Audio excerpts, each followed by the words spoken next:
chico con control y se le empezó a inflamar. Y llegó un momento que se dio cuenta que lo tenía bastante inflamado, consulta con la madre, intentan sacárselo en su casa, vieron que no podían, y ahí es cuando nos vienen a ver a nosotros, cuando ya estaba en ese grado de inflamación que mostré la imagen al principio. Un paciente que ya había ido a otra institución también, previo a nosotros. Sí, vos tenías algo para preguntar. No, yo estaba diciendo, estaba escuchando, ese cartelito, ¿quién lo puede sacar de ahí? ¿Cuál, doc? ¿Eh? ¿Qué cartel? No, vos, porque lo tenés vos. Lo tenía yo, ya lo saqué. Sí. No, que en realidad no es una abulsión por anillo, sino que es una lesión por compresión directa de los pedículos. Así que acá la clasificación de Urbana no tiene nada que ver, es una compresión directa por un anillo, ¿no? Por edema y todo lo demás. Que por supuesto el mecanismo es por eso tenía más lesiones en el dorso, ¿no? Porque evidentemente el retorno venoso, las venas más superficiales y más sensibles a la compresión que las arterias, permitió que el dedo se pusiese más inflamado, edematizado del lado dorsal que del lado palmar. Y eso ayudó a que el dedo no entrara en una isquemia más franca, sino con 5 horas de evolución tenía que estar el dedo totalmente isquémico, ¿no? Pero evidentemente ocurrió eso. En las arterias, si uno ve de vuelta la parte volar, lleva las imágenes, un segundo. En la parte volar está mucho mejor que la parte dorsal. En la parte dorsal, el retorno venoso ya empezó a hacer necrosis en los bordes de donde está el anillo, mientras que en la parte palmar está un poco mejor. Eso habla en realidad de que la perturbación de la circulación arterial fue menor que la venosa, como habitualmente ocurre, ¿no? Por el diámetro, por el grosor, las venas son mucho menos elásticas que lo que es la arteria, qué sé yo. En fin, pero no entra dentro de la clasificación de Urbani, no. Perfecto, bien. Sí. Bueno, nada, se usaron varias técnicas de liberación en la guardia para poder extraer el anillo. Una de las que usamos es la que se muestra acá en la diapositiva, que es a través de una tanza, se pasa una tanza por abajo del anillo y después se va realizando como una expresión del dedo, y desde la parte proximal se va retirando la tanza para poder extraer el anillo. No nos funcionó. Otro método, bueno, el primero fue agua y jabón, o sea, que también lo utilizamos, tampoco funcionó. El otro método que utilizamos fue pasar una guía abajo del anillo y tratar de con una sierrita de cortarlo. El anillo era de acero quirúrgico, no nos funcionó. Por lo cual nosotros habíamos llamado a los bomberos para ver si podían ellos sustraerlo por el compromiso que tenía a nivel vascular ese dedo. No tuvimos respuesta de los bomberos porque no contaban con el material, y terminamos utilizando este material o sea, esta máquina que es una moladora para poder retirar el anillo. Esta no es la imagen del momento, pero la verdad es que se parece bastante. Se utilizó una moladora, le pasamos una guía por abajo para cuidar las partes blandas, y se fue pasando solución fisiológica al momento del corte para tratar de evitar la elevación de la temperatura por parte de las revoluciones que genera la moladora. Después, buscamos cuál sería por ahí el aparato desde el punto de vista médico-traumatológico que nos ayudaría a poder resolver esto en la guardia, y encontramos esto, que es una máquina que se utiliza para cortar, que está hecha para esto justamente, para cortar anillos, que sería esta, la de la imagen. Estas son las imágenes posteriores a la extracción del anillo, tanto del dorso como de la parte volar. Ahí se ve cómo quedó la lesión en las partes blandas del dedo. Se hizo una radiografía de control donde no se vio alteraciones. La verdad es que también podemos observar que luego de sustraído, el paciente se quedó un rato en control, en guardia, y volvió a tener una buena coloración, volvió a retomar la sensibilidad, no al 100%, estaba disminuida, pero mejoraba, y nada, la verdad es que se manejó un control por guardia y después se le dieron pauta de alarma y control control ambulatorio, con muy buena evolución, obviamente con tratamiento antibiótico y toxoide tetánico y gamma globulina, que es lo que es la manera de actuar en este tipo de lesiones. Y bueno, y este es el anillo que se sustrajo del paciente, un anillo que bueno, es un grosor considerable. Juan, una Bueno, la pregunta. verdad, sí, dale, Mariano. Sí, doctor. En ese trabajo, en ese artículo que ¿tenés alguna estadística sobre amputaciones en este tipo de casos? Pacientes que no se pueden resolver. Dice que después de las 7 exactamente dice que después de las 7.57 horas, la amputación después de ese tiempo es completa. O Pero sea, eso está hablando de un enganche como lo que le pasó a Pumpido, el enganche del anillo y que eso arranca el dedo y hace lesiones de parte blanda, pero con corte, no de este tipo de aplastamiento. claro, es que como me dijo el doctor, como dice el doctor Mario, en realidad esa clasificación estrictamente, ahora me doy cuenta que no De guante.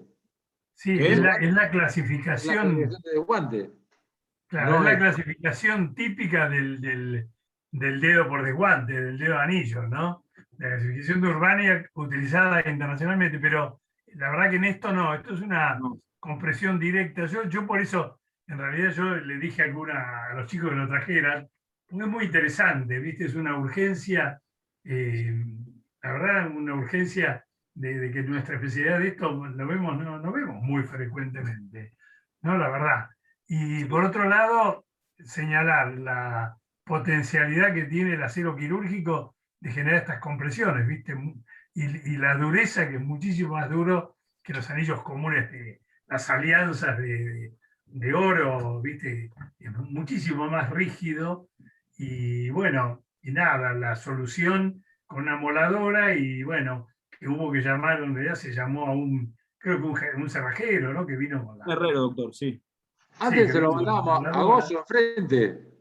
¿Eh? A Gozo, el que vende oro enfrente. Sí. Ese Gozo nos ha cortado un par de alianzas o sea, pacientes que se fracturan la muñeca o la mano, algo, que vienen después de un tiempo y se dejaron el anillo puesto, que uno no se lo puede sacar y encima con el dolor por la fractura o algo. Gozo alguna vez nos ha salvado con eso. Pero Bien. no sé si con el acero quirúrgico. No sé, normalmente nosotros, bueno, la técnica del hilo es para dedos distintos, ¿no? Digamos, en otra categoría que ya con tanta necrosis alrededor del anillo y todo, meter un hilo ahí ya es más complejo. Después, si no, con la cizalla, con la doble articulación, hemos cortado un montón. Eso la corta en general fácilmente, pero acá no. Esto es mucho más, es un acero que es muchísimo más rígido. Así que está buena la idea de la moladora y ese aparatito, que yo no sé si los corta estos de acero. Acero quirúrgico, tal cual, sí, no sabemos porque No la sabemos. verdad Este aparatito para mí no lo corta ni a palos. Y en este caso No, no lo debe cortar, es no. directamente Sí. la moladora, el hilito, todo, pasar el hilo abajo que tenía carne viva del hilo es una tortura también. Yo creo Sí, que es directo a moladora, no sé si hay otra opción. Yo cuando estaba en la guardia tuve un caso muy parecido, que Sí. vino también con un anillo de acero quirúrgico y le pusimos una sonda canalada abajo y vino Juan de mantenimiento y lo cortó con la moladora. No quedaba otra, no, la pinza, eso no cortaba nada. ¿Viste? Pero No, le está pusimos bien. una sonda canalada abajo, no sé qué le pusieron ustedes. Con la Sí, sonda canalada es buena. nosotros le pasamos un elemento de metal que estaba en la caja la caja de curaciones, la verdad que no recuerdo el nombre, pero sí, le pasamos un elemento de metal abajo para proteger las partes blandas. La única manera era esa, era como dicen ustedes, con la moladora, y fue un momento de Bueno, yo nervio. creo que es un caso simple, pero que nos enseña a todos, ¿no? Y con final feliz, porque después de 5 horas podría tener un final que realmente hubiera hecho una necrosis más importante, habría que amputarlo, una cosa horrorosa, imagínense. Sí, la verdad que nosotros, bueno, se habló con el doctor Juan Martín en este caso, y nada, nos recalcaba la importancia de sustraer eso cuanto antes y de explicarles a los padres del riesgo que estaba, del riesgo que tenía ese dedo en ese momento, para que sean conscientes de la gravedad. Sí, exacto. Bueno, muy bien, muchas gracias, Juan, interesante. Seguimos. Una preguntita. Sí, Sí, doctor. Queríamos bajar un Dremel como el que hay en quirófano y viene con un accesorio que es una sierrita de corte de acero chiquita. Y está bien, sí, bien, es verdad. Y habría que probarlo, habría que probarlo antes, ¿no? In vitro para entender de que por ahí funcione cuando venga. Pero es interesante la observación de que en el acero quirúrgico nada de lo anteriormente descrito funciona y que hay que ir a una moladora, porque es lo único que lo puede cortar. Eso me parece un detalle interesante de una lesión que pudo haber sido bastante más grave, ¿no? El Dremel sirve perfecto, lo que hay que comprar es un disco de corte para metal. Después el Dremel, las revoluciones las tiene. Hay que comprar Las un disco. revoluciones las tiene, Alguien claro. podría conseguir un disco para cortar metal y lo probamos un día con el Dremel que está en quirófano. Es una herramienta para tener en cuenta, porque un día podemos tener un problema mayor con esto. Una vez me pasó lo mismo que contó Miguel también. Era un manillar de bicicleta que se había puesto, de titanio. Era imposible. Yo averigüé que hay un disquito que se le adapta al Dremel, que es de carburo, y eso al metal no hay problema, lo corta entero. Carborundum o carburos. Y no Habría es que caro. conseguirlo. Marino, está encargado usted de conseguirlo. Bueno, consigo el disquito y el Dremel, el que está ahí. Sí, por favor, nosotros se lo abonaremos en tiempo y forma, no sea problema por el costo. Bueno, bueno, muchas gracias. Le di boleta. Bueno, seguimos, ¿no? Perfecto. Julio, ¿me habilitás, por favor? Ahí está. Ahí se ve. Esto está acá.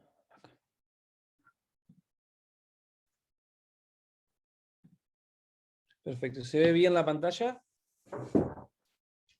Sí, bien, perfecto. Perfecto. En el día de hoy, buenas tardes a todos, les voy a presentar un caso de miembro inferior que ocurrió este fin de semana.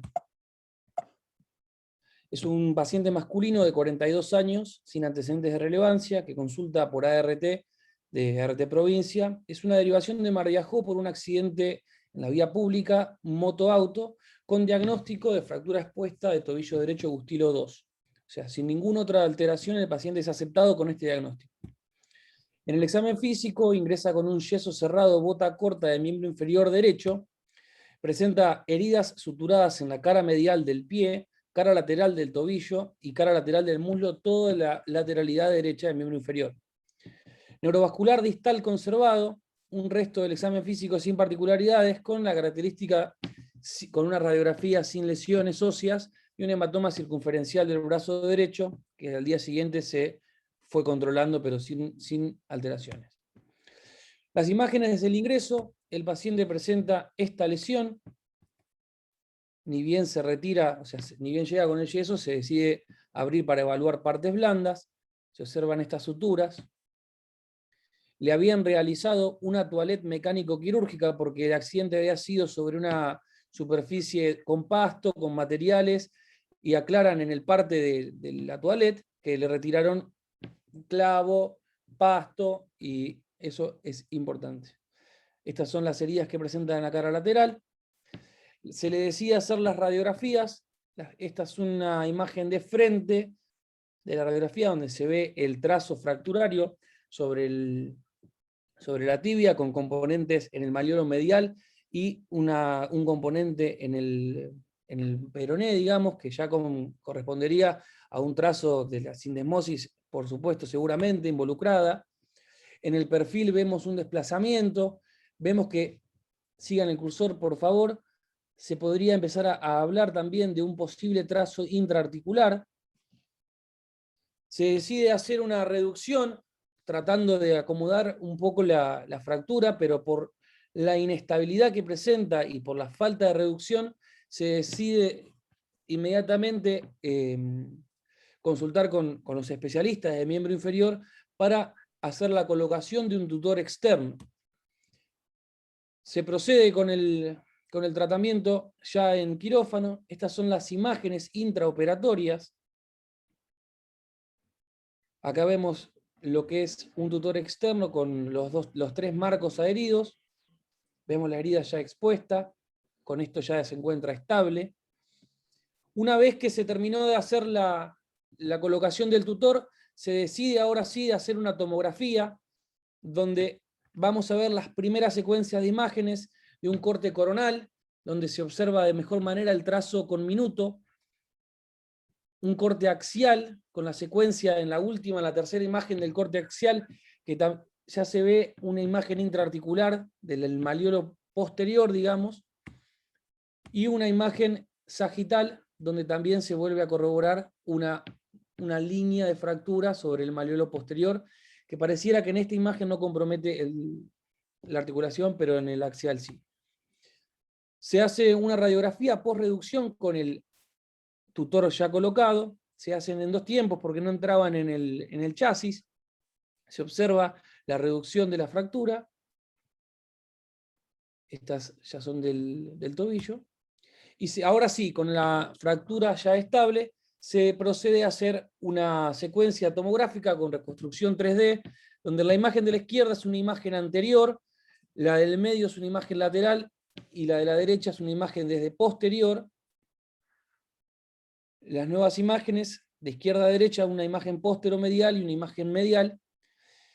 Y estas son para hablar un poco de lo que fue el manejo, una fractura Agustilo tipo 2 de tobillo. Valoramos inmediatamente lo neurovascular, digamos, la importancia de eso, la importancia de generar una estabilidad inmediatamente cuando llega este tipo de fracturas. La AO Surgery Reference dice que hay que valorar también todo desde la reparación ósea para poder entenderlo. Dice que la reparación con un tejido de granulación, ahí tenemos una imagen de lo que sería, la formación de un callo primario y la formación de un callo definitivo, esto brevemente lo voy a decir, desde la formación del hematoma hasta la formación del callo blando, duro y la remodelación. Y acá ya hablamos de lo que es el trazo de fracturas, que son para hablar de lo que son las fijaciones externas, como tenemos fracturas no reducidas, reducidas y fijadas provisoriamente, y una fractura fijada definitivamente de la A a la D. Los principios de la fijación externa, esta es una imagen de lo que representa la fijación con tutores, con marcos, y en realidad lo que se evalúa es evitar que el paciente quede con una inestabilidad, evitar el riesgo vascular, las lesiones vasculares, por supuesto.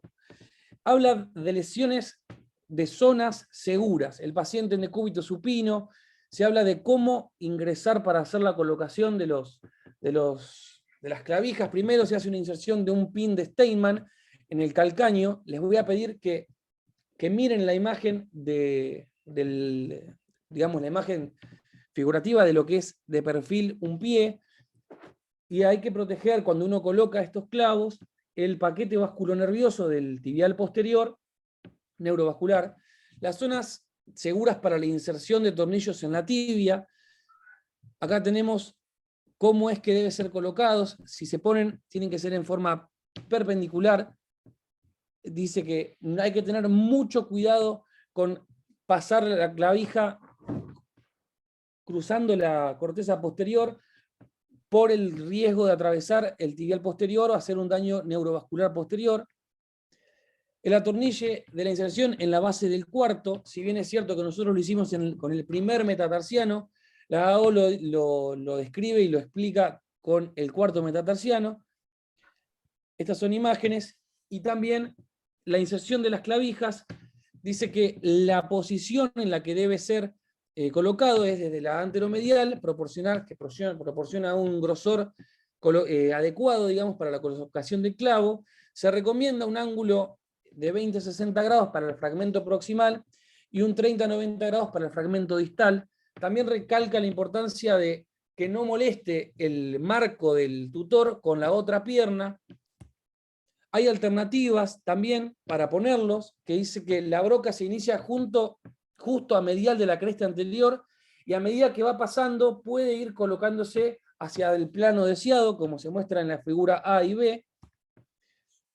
En esta imagen quisiera que solamente se vea los puntos que están en color verde, naranja, marrón y azul en el perfil del pie, porque las posibilidades para colocar el tutor se aparecen como un alfiler en el calcáneo, que es el círculo verde, y otro en el astrágalo, en el marrón, puede ser también dos alfileres en el calcaño, que se encuentran con verde y naranja, y un alfiler en el calcaño y otro en el cuboide, de las diferentes maneras de colocar el tutor en el pie. Y la construcción y reducción de la fijación del armazón. ¿Qué otra opción hay? Nosotros no usamos ninguna de esas, ¿eh? No, nosotros usamos una, por eso le digo, Doc, la AO, de donde saqué la información, daba este ejemplo, lo hablé con el doctor Kaufeller, me explicó que hay diferentes variantes de hacerlo, nosotros lo hicimos con el calcaño, el primer metatarsiano y la tibia. Claro. Sí, sí, solamente que gráficamente pude encontrar estas imágenes. Reducir la fractura manipulando el marco parcial una vez que está colocado y la ligamentotaxis. Después hay que comprobar una reducción correcta con el intensificador de imágenes y fijar la posición apretando las abrazaderas. Esto es para, como Julio nos dice a veces, que lo importante es algún pantallazo general para llevarnos, más que nada el compañero y yo. El cuidado posterior debe seguir el mismo protocolo hasta la extracción del fijador. Los sitios de inserción de los clavos deben mantenerse limpios, se limpian todos los días, ya sea con alcohol, con rifamicina, que a veces le tiramos para que se mantengan higiénicos. No se recomienda pomadas ni soluciones antibióticas, y los apósitos no suelen ser necesarios una vez que ha cesado el drenaje de la herida.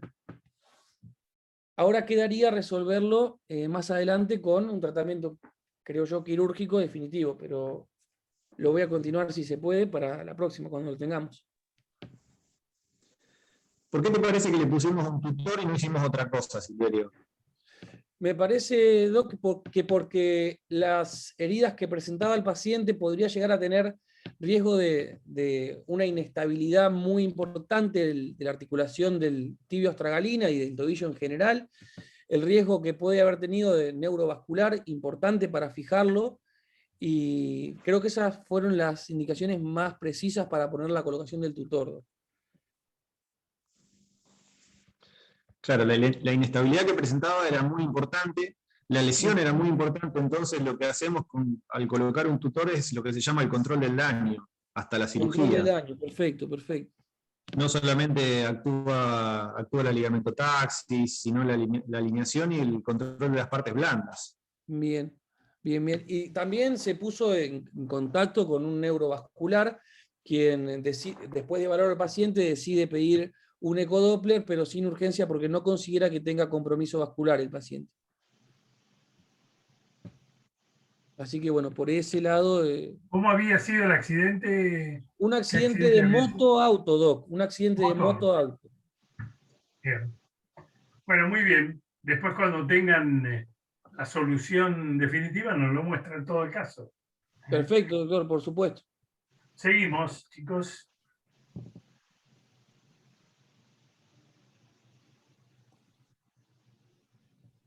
Dame para compartir pantalla, por favor. Allá puedes, Juan. Dale, gracias.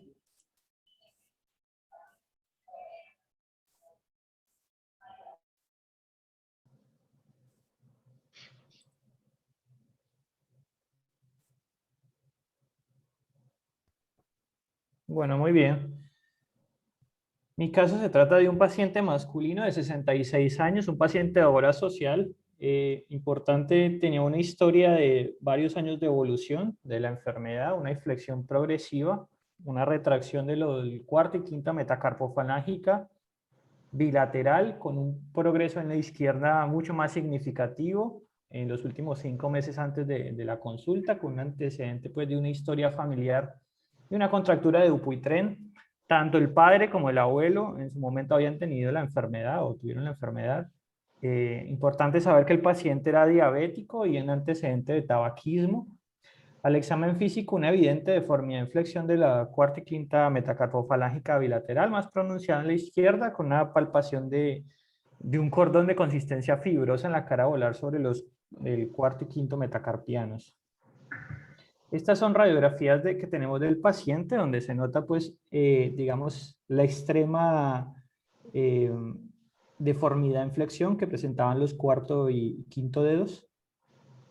Más imágenes. una flexión muy importante de la metacarpofalángica y también de la interfalángica proximal. Y acá donde se notan, pues, evidentemente el trayecto de los cordones fibrosos que estaba describiendo y que se palpaban, pues, por encima de la piel. Bueno, evidentemente se trata de un caso de una enfermedad de Dupuytren. Quería hablar un poquito de enfermedad de Dupuytren, que no es algo que veamos tanto, pues, en la clínica. La enfermedad de Dupuytren básicamente consiste en cambios fibróticos progresivos de la fascia palmar y digital y de los tejidos adyacentes. Siempre tiene un curso, pues, progresivo y crónico. Es una patología, digamos, proliferativa benigna y con un alto componente, pues, hereditario. La contractura, pues, es el resultado final de la enfermedad de Dupuytren, y es lo que al final nosotros tratamos. Lo que siempre, pues, han dicho que es la enfermedad que denominan de los vikingos, que siempre ha tenido una prevalencia mucho mayor en la Europa noroccidental, y en los países, digamos, que son colonia o que somos colonia, se ve mucho más prevalente, pues, en pacientes caucásicos que tienen, digamos, esta filogenia. La diagnóstica típica es entre los 50 y 60 años de edad. Es más común en las mujeres y tiene una etapa de presentación, perdón, en los hombres, y tiene una etapa de presentación mucho más temprana, pues, en los hombres que en las mujeres, pero saber que también en las mujeres se puede presentar. En promedio, normalmente tiene 2 dedos comprometidos, y normalmente los dedos comprometidos son el cuarto y el quinto dedo. Este es un estudio que se hizo, pues, con 185 manos de 100 pacientes, donde se mostraba, pues, más o menos la distribución típica de la enfermedad. Hay que saber que también tiene una alta bilateralidad, de un 20 al 70%. En nuestro caso, nuestro paciente también tenía, pues, la otra mano afectada. Y pues, como decía, el cuarto y quinto dedo son los que más presentan la enfermedad, o los que más se ven afectados, y que, pues, la teoría que dice es que porque tienen un mayor estrés mecánico. Como decía, el mayor predictor de la enfermedad siempre es la historia familiar. Es lo que a veces encontramos, pues, más en estos pacientes, pero también se ha asociado con historia de tabaquismo, con historia de diabetes, de hipercolesterolemia, de alcohol, de traumatismos locales repetitivos y anticonvulsivantes. Bueno, un poquito de la anatomía. La anatomía, digamos, relevante de la enfermedad es sobre todo, pues, la fascia palmar y la fascia digital. La fascia palmar es una estructura, digamos, de protección de todo que están en la parte palmar de la mano y de los dedos, las estructuras vasculares y nerviosas que, pues, básicamente lo protegen de un traumatismo tipo cizallamiento. Vemos que, pues, en la piel que está en la parte dorsal de la mano es muchísimo más laxa que la parte volar, básicamente por estas estructuras. Tenemos inicialmente una polineurosis palmar, que se divide a medida que transcurre por la parte volar de la mano en bandas pretendinosas. Estas bandas pretendinosas van, lo vamos a ver un poquito más en detalle ahora, pero van básicamente en recorrido hasta los dedos. Hay 2 superficies que hacen parte de la fascia palmar que son, digamos, transversales, que es el ligamento transverso superficial palmar, que está un poco más proximal, y el ligamento natatorio, que está básicamente, pues, en la base de los dedos. Este es un corte de lo que sería, pues, las bandas pretendinosas. Vemos que hay una parte, digamos, que se divide en 3. Una que se divide más volar hacia la piel, otra que se divide, digamos, hacia los dedos, y otra que se divide hacia los tendones flexores. A medida que transcurre, sobre todo, pues, en la parte, digamos, intermedia, por la mano y llegando a los dedos, vemos que se dividen en 2, llegan hasta la base de los dedos y se transforman en bandas espirales, y llegan hasta un espacio que es el espacio de coalescencia, a la entrada básicamente de los dedos, y posterior a eso vemos que cuando ya están, digamos, en la parte más proximal de los dedos, encontramos, pues, organizados en forma de vainas digitales. Este es un corte, pues, de la falange proximal, al nivel de la falange proximal, donde vemos cómo engloba pues toda la vaina digital lateral a ambos lados, y que a medida que transcurre por la falange se organiza mucho mejor en septos, en estos septos que vemos que protegen básicamente la parte vasculonerviosa de los dedos. Y vemos que pues, hay estructuras que se han definido como el ligamento de Cleveland o el ligamento de Grayson en esa parte de la fascia. Inicialmente, pues, lo que vemos es la aparición de nódulos entre la fascia y la piel, que son pues, nódulos palpables y que normalmente siguen el recorrido pues, de las bandas pretendinosas. La contractura normalmente inicia pues, como un engrosamiento de la banda pretendinosa y lleva hacia un cordón pretendinoso, un cordón pues como tal, que es la forma, digamos, patológica de la enfermedad.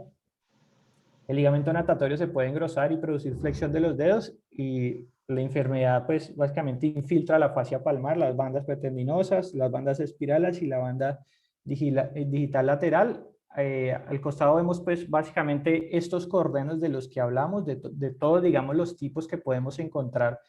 Y hay más, pues, pero estos son, digamos, los más significativos. Un cordón pretendinoso, un cordón natatorio, que es pues, básicamente de la parte del ligamento natatorio, un cordón espiral, que imita pues la parte, digamos, de la banda espiral, en la que termina pues la banda pretendinosa, un cordón central, que no sigue nada de la anatomía normal, y un cordón lateral.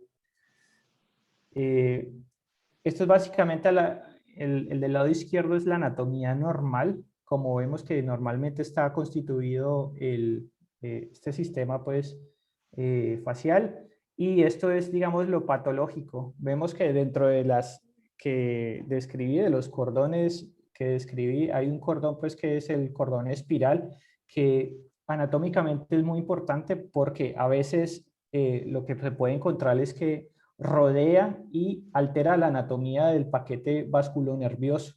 Entonces, digamos que se enreda en el paquete vasculonervioso, es muy importante pues a la hora de hacer la cirugía.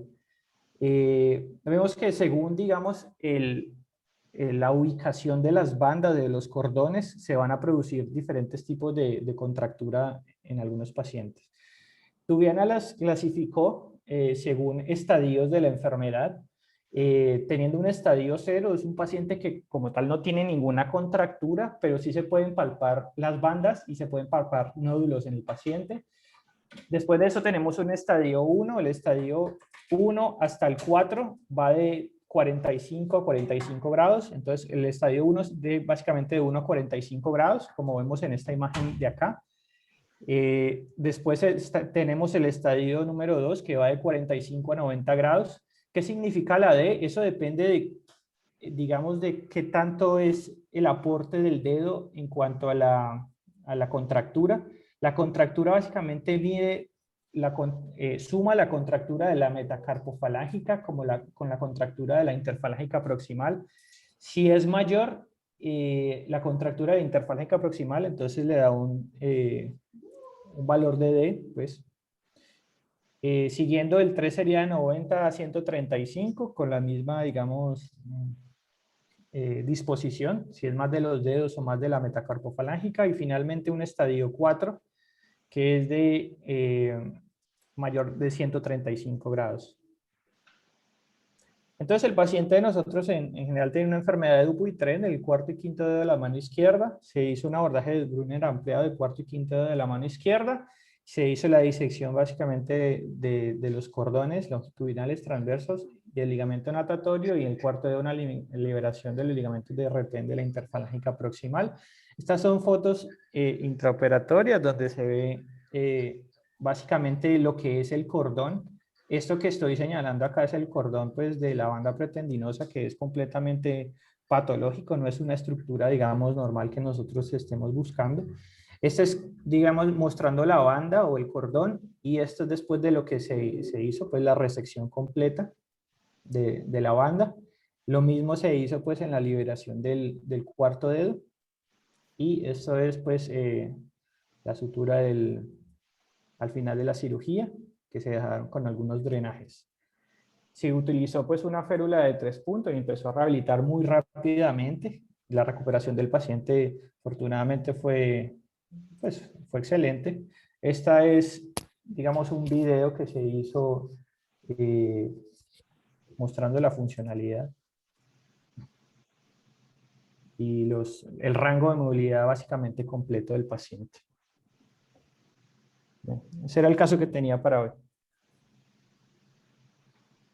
Bueno, sí, es un caso, tal vez,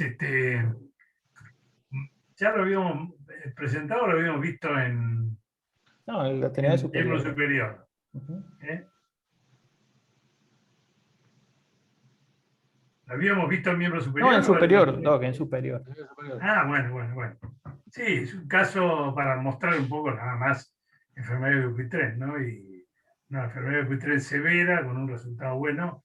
Y nada, para decirles que evidentemente esta patología es muy tratable y aún con contracturas muy severas se pueden obtener resultados funcionales como este. Así que bueno, nada más, gracias. Seguimos con otra cosa. Dame para compartir, por favor. ¿Qué haces, Educho? ¿Cómo andás?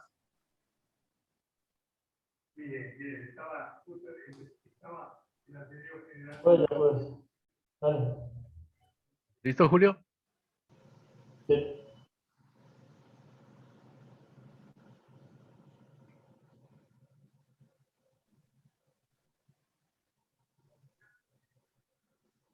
Bueno, ¿ustedes dicen que empezamos o esperamos al doctor Mario? El paciente se llama Blanco Acierno Leticia, de 34 años, de ART. El mecanismo de su lesión es una caída de bicicleta que provoca un trauma indirecto del codo izquierdo.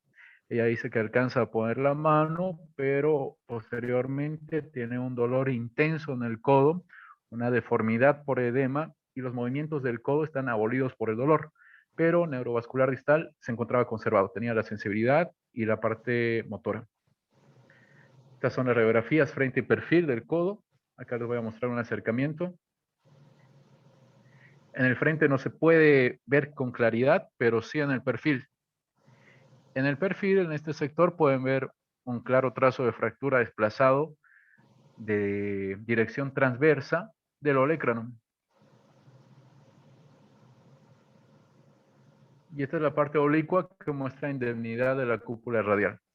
Para clasificar las fracturas de olecranon tenemos dos métodos usualmente esenciales. La clasificación de Colton, que las clasifica en dos grupos, en desplazadas y no desplazadas, y dentro de las desplazadas, de la A a la F, según la avulsión, el trazo oblicuo o el trazo transverso. Entonces, según Colton, esta sería una 2C. Y también la clasificación de Mayo, quien también da la pauta para el tratamiento y el algoritmo para actuar entre estas fracturas. Según Colton, tenemos tres variables a identificar acá. La conminución, que puede ser solo a dos fragmentos o un trazo conminuto. El desplazamiento entre desplazadas y no desplazadas, según sea 3 milímetros o más la diástasis entre los fragmentos. En este caso ya sería desplazada. Y tercero, la estabilidad. La estabilidad según la relación anatómica entre el cúbito y el húmero. Con todos esos datos, esta sería una clasificación de Mayo 2A. Mantiene la relación anatómica, pero está desplazada.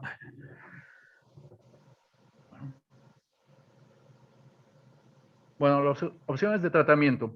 El tratamiento ortopédico lo descartamos porque solo se hace para las fracturas no desplazadas, y dentro del tratamiento quirúrgico tenemos tres sistemas usualmente utilizados: el sistema de absorbetracción, el sistema de placa con tornillos y la osteosíntesis solamente con tornillos.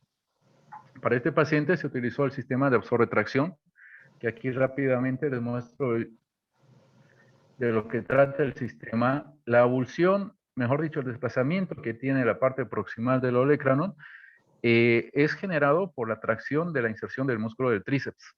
Bueno, entonces el sistema de absorbe-tracción provoca la conversión de las fuerzas de tensión, como ven acá, en fuerzas de compresión. Es decir, que mientras más tensión haya, va a provocar más compresión en el foco de fractura.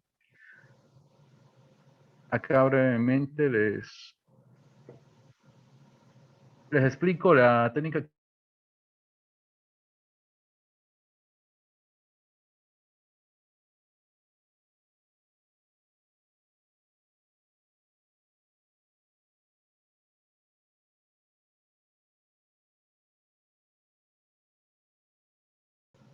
un alambre K, un K-wire, y con la forma del 8 se realiza la compresión.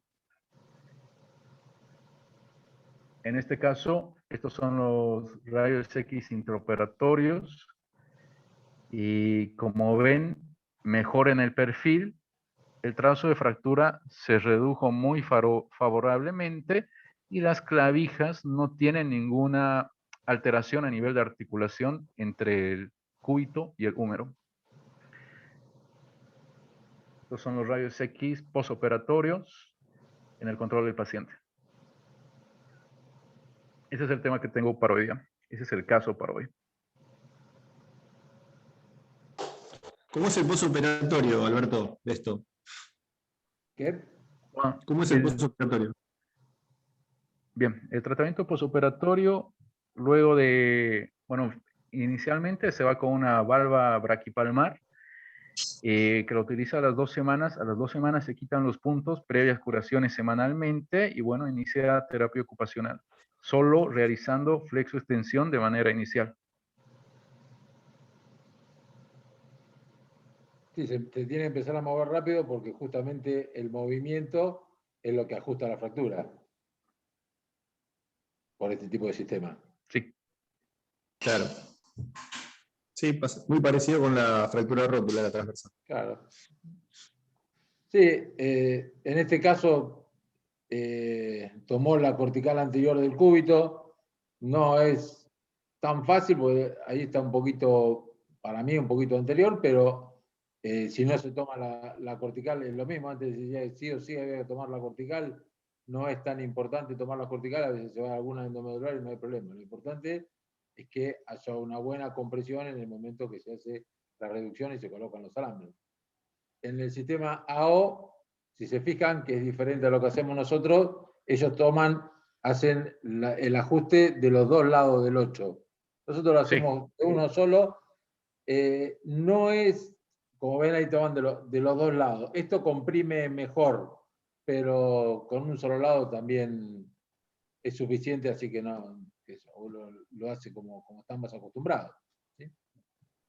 Pero sí, nosotros la la rótula también. lo que hace es que tire igual a ambos lados de la fractura, que a veces puede haber alguna pequeña lateralización.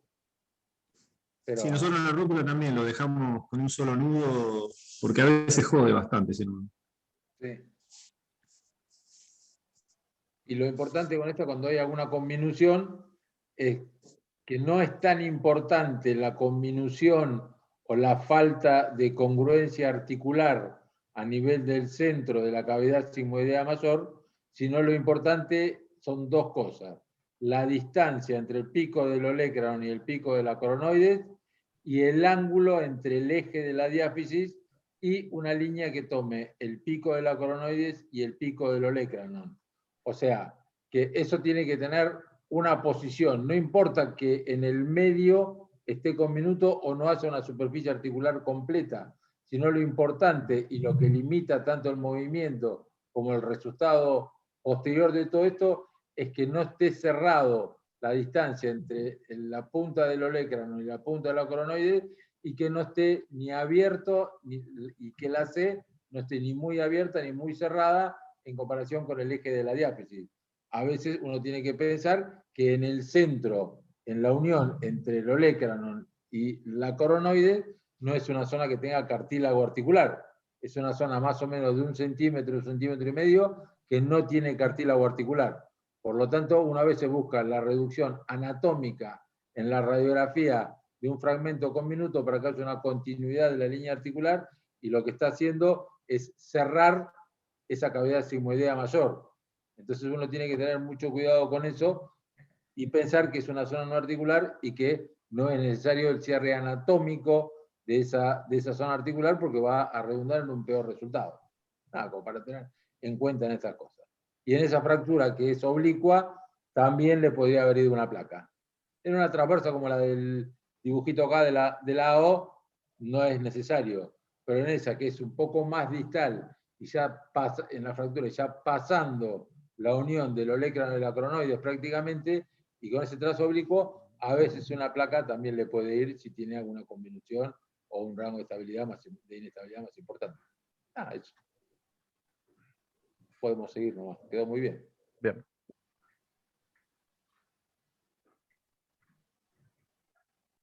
Perdón, un minuto. Con un diagnóstico, como lo comenta, es un paciente que tuvo un accidente de tránsito y presenta solamente una fractura de fémur. Ese fue el motivo por el que, como lo comentan y cuando lo comentan en la guardia, esa es toda la información que nos dan. Paciente de ART, bueno, lo recibimos y cuando lo recibimos, el paciente venía con una tracción trans-TAT. Esta es la radiografía de ingreso del fémur derecho. Tiene una lesión también en la cara anterior de la rótula prerotuliana que estaba suturada. La fractura es cerrada, aparentemente solamente es el trazo diaficiario. Y lo otro que llama la atención del paciente cuando se le hace el examen físico al ingreso es que tiene una equimosis en la muñeca del lado derecho y, bueno, revisándolo por el mecanismo del trauma, le pedimos radiografías de pelvis y encontramos esta imagen. Nos llama la atención, como no lo podíamos movilizar demasiado, no le podíamos hacer una radiografía de perfil del fémur, optamos por pedirle en este caso, y tampoco podíamos como utilizar el recurso de otra proyección para poderle ver la sospecha clínica de una fractura a nivel del cuello, le pedimos una tomografía. Le hicimos una radiografía de la muñeca por el cuadro clínico que les acabo de comentar, y ahí en la radiografía se impresiona que tiene un trazo fracturario, ahí no es tan evidente, pero hacia la parte de la estiloides radial, y era congruente con la equimosis que tenía la cara volar de la mano izquierda. Estas son las radiografías con acercamiento, ahí se logra ver, no sé si es tan evidente, pero sí se ve un trazo fracturario, y yo lo llevo con el cursor, no sé si la ven. Eso era lo que llamaba la atención cuando al ingreso. Y hacia la parte de la articulación. Bueno, lo cierto es que le pedimos tomografías tanto de la muñeca como de la cadera para... A ver la radiografía. Esta. La anterior. Ahí me está cortando el escafoide por la mitad. Sí. ¿Tiene una fractura de escafoide? Sí. Una fractura de escafoide. Tiene una fracturita, tendrá una fisurita en el radio, pero tiene una fractura como rancho del escafoide. Sí. Muy desplazada, sí. No parece vieja. Parece un poco vieja, y ahí en ese agrandamiento que ponen lo dejan afuera. Sí, parece, bueno, aquí en realidad parece vieja. ¿Por qué parece vieja? ¿Por qué motivo parece vieja? La estiloides radial está... Muy bien. Osteofito, se ve como... Muy bien. Un poco de esclerosis radial, tiene una... Esclerosis, sí. Tiene una esclerosis y tiene una impactación. Y el radio realmente lo que presenta como tal, con el trauma actual, como la atención. Tiene impactación estilo escafoide, es una lesión vieja. Bueno, esa es la radiografía. Luego le pedimos entonces las tomografías, y esta es la tomografía. Ahí hay solamente 3 cortes, no lo he terminado de armar porque el paciente está todavía por definir y realizarle el tratamiento definitivo. Estas son las tomografías, y luego en las tomografías de la cadera, que es a lo que en este caso pues me aboqué por lo de parte de miembro inferior, ahí se ve el trazo fracturario aparte del diaficiario que tiene el fémur. Esta es la tomografía con reconstrucción, el trazo de fractura, y estas son las fotografías del paciente como está hoy, al día de hoy, en la curación de la rodilla. Actualmente neurovascular distal conservado, no tiene mayor problema, está bastante controlado lo del dolor. Y el otro caso del paciente, bueno, no traje no lo he terminado de armar precisamente por eso. Con este paciente se pidió de material de osteosíntesis, no sé si quieren opinar al respecto. Creo que ya se han presentado otros casos muy similares. De hecho, bueno, tienen también una fractura basicervical que se resolvió hace como 2 o 3 semanas atrás, que también tiene una fractura de la diáfisis del fémur, y explicaba por qué era mejor, bueno, desde el punto de vista práctico a la hora de prevenir como las complicaciones a largo plazo, utilizar 2 osteosíntesis diferentes, que en este caso optaron por hacer un clavo endomedular retrógrado y la resolución con un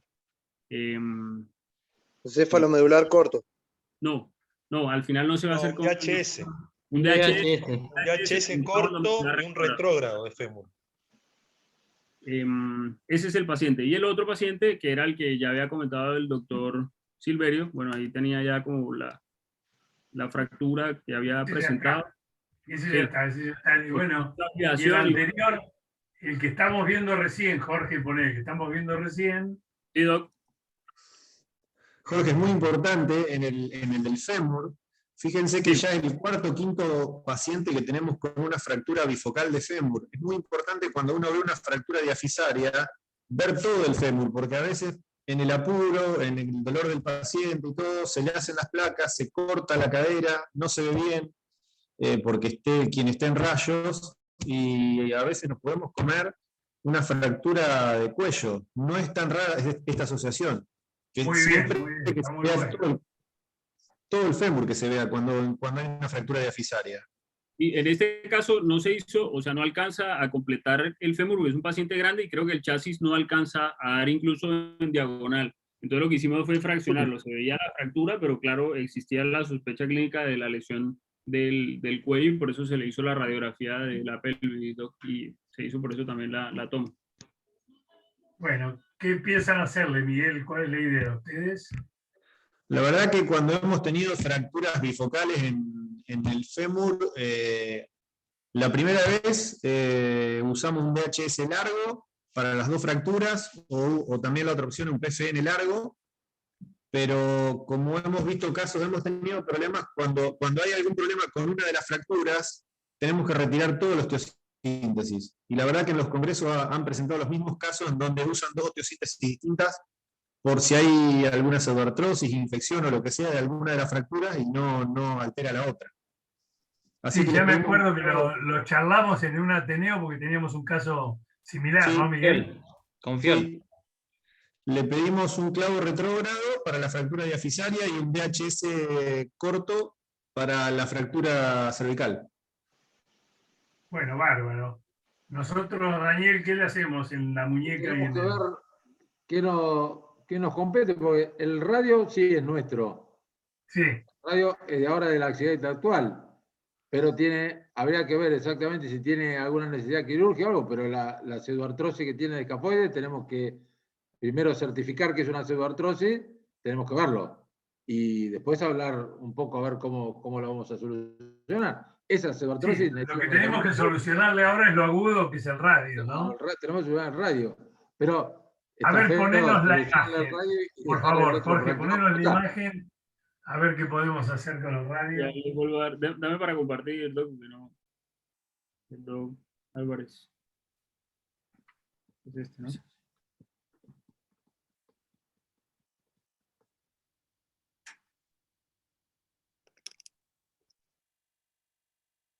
¿Quiere ver la radiografía o la TAC, doc? No, la radiografía un poco, bueno, es una fractura estiloides muy chica, ¿no? A Sí, ver fractura la sí necesita demasiado.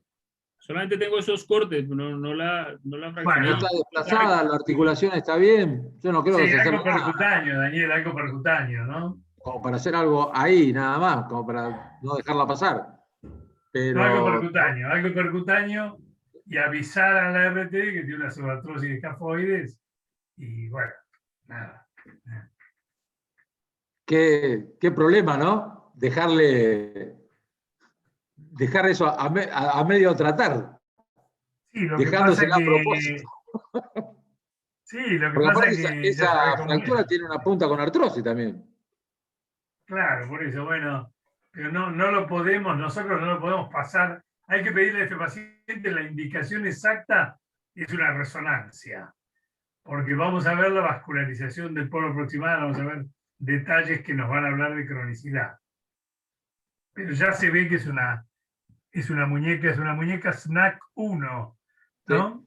Sí, sí. Entonces, no lo podemos pasar como agudo, porque además el paciente viste, ya, es decir, nos vamos a montar una patología que va a ser secuelar y que nosotros no tenemos nada que ver. Es decir, hay que avisar, hay que decirle al paciente y hay que decirle al RT. y a lo mejor, qué sé yo, la RT no te va a decir que lo opere, porque no se va a cargar una pseudoartrosis, ¿no? Pero bueno. Yo opino personalmente que al radio, por si acaso, no le haría nada. Solamente una inmovilización Sí. por esa cuestión de que ya tiene lesiones crónicas y que tampoco, si fuera la única lesión, capaz que en una de esas le va una osteosíntesis, que aunque tampoco creo, pero meternos a operarle la muñeca, por la mitad nos vamos a cargar un paciente operado de muñeca con una pseudoartrosis que nos va a joder la vida, porque después para rehabilitarlo va a ser un problema si lo operamos y va a ser la culpa nuestra por la cirugía. Tenemos que sentarnos y charlarlo y poner todas las opciones, mirarlo bien y poner todas las opciones en la mesa. El doctor Juan Martín lo conoce, se lo presentamos y estuvo de acuerdo que para él el tratamiento también sería básicamente incruento, colocarle un yeso y no más. ¿Se está compartiendo esto o no? Sí, estás compartiendo. Sí, está viendo. Bien, bueno.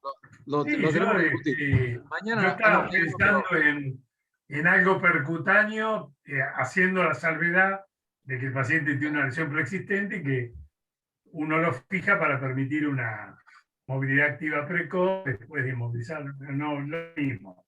La verdad es que cualquiera de las dos opciones son absolutamente válidas. O algo percutáneo o simplemente una inmovilización y nada más, ¿no? ¿Qué estás buscando, Jorge, ahí? No, la tomografía para que la vieran. Ahí se ve, ¿cierto? Sí. Sí. Ahí la están viendo. Más cortes. Sí, todos los cortes, doc.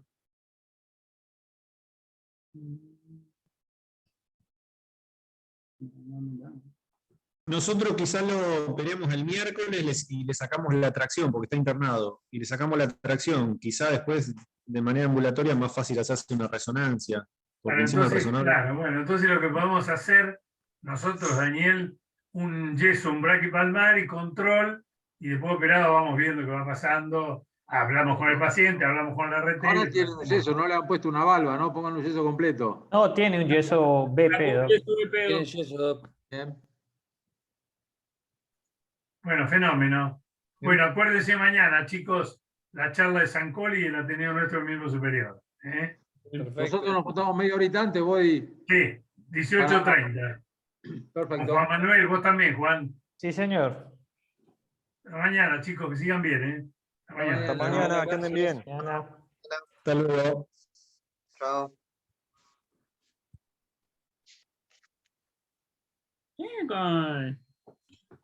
¿Te quedás conmigo, Luisito, ¿Qué? No están preparando nada, boludo. No estoy preparando nada, boludo. ¿Qué son esas butacas? ¿Por qué no se ve? Eso es idea de Sedano, seguro. Ese sala de cine ahí que armó. ¿Cuál? Moderno, Apple. Esperen, ¿ya se van a desconectar? No. Porque les quería mostrar algo. No sé si se ve. Qué hijo de... No, yo no veo nada, che. Veo toda butaquita de cine, boludo. O sea, Machino. Mira, los conmigo. veo muy chiquitos. Qué jodido que son, ¿eh? Qué Yo veo todo chiquito, jodido. boludo. O sea, veo todo butaquita de como un auditorio y. Chao, Julio. Chao, Héctor. Nos vemos, que anden bien.